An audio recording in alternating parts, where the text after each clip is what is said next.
มนะครับมาซ่อมเครื่องแจ้งมาว่าเครื่องหลวม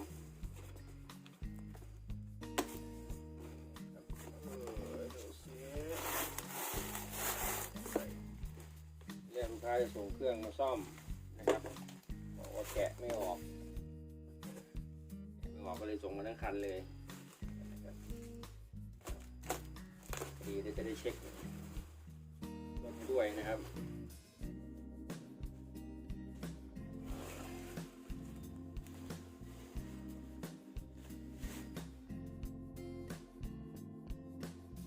เครื่องผมคืออะไรทำไมมันโยยมาอย่างนี้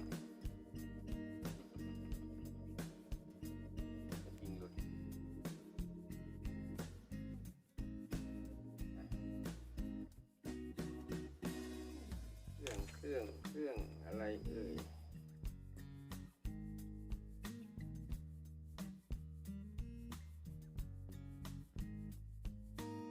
ติดตามชมกันครับสวัสดีครับพบกันอีกเช่นเคยนะครับ KXM ในตัวรีวิวเซอร์วิสนะครับวันนี้จะมาซ่อมเครื่องนะครับเครื่องดูแล้วนี่เป็นเครื่องโกนะครับเครื่องโกขนาด 1.5 นะครับเพราะว่าไม่มีอะไรเขียนไว้เลยนะครับจะส่งดูแล้วโกนะครับรถบิ๊กฟุต 1/10 นะครับเครื่องหลวมมานะครับ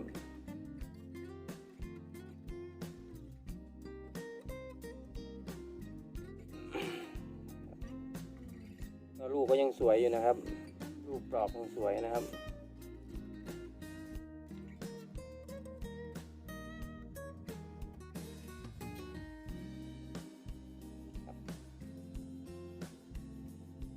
พอดีเลยนะครับ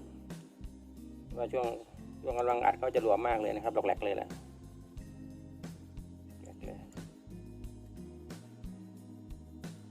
จัดไปครับผม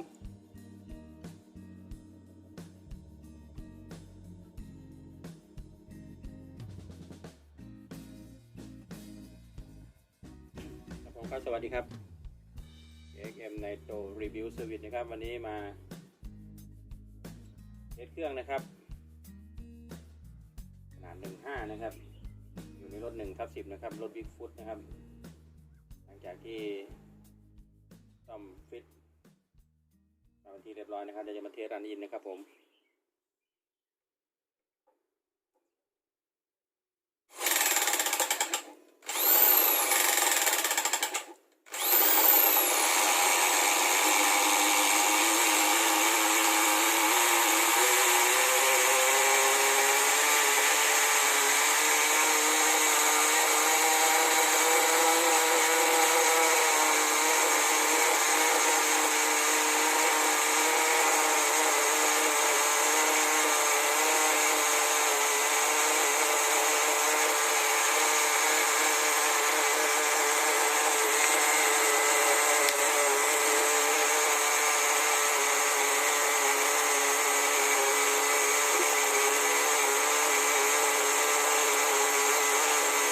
เครื่องแรงเบาเยอะมากนะครับแต่น้ำมันไม่หนาขึ้นเลยนะครับ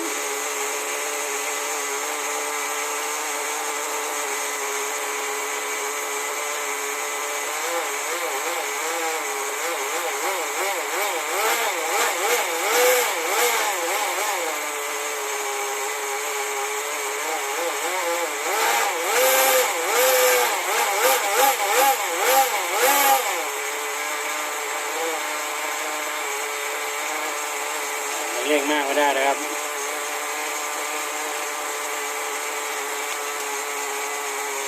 มาดูกันยาวๆนิดนึงนะครับผม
ก็จะลองทดสอบประมาณทั้ง5 นาทีนะครับ5 นาทีนะครับยาวไปก็จะยาวไปนะครับแต่ผมรันจริงก็จะรันให้ลูกค้าก่อน1 ถังนะครับแล้วก็ไปวิ่งรันอินอีกสัก2-3 ถัง2 ถังก็ถือว่าใช้งานได้นะครับ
น้ำมันดับได้เลยนะครับ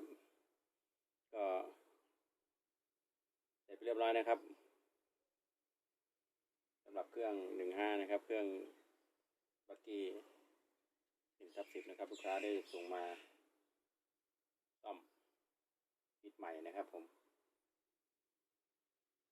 ก็สนใจงานซ่อมฟิตก็ทักทายกันเข้ามาได้ครับผมสวัสดีครับขอบคุณครับที่ติดตามรับชมครับ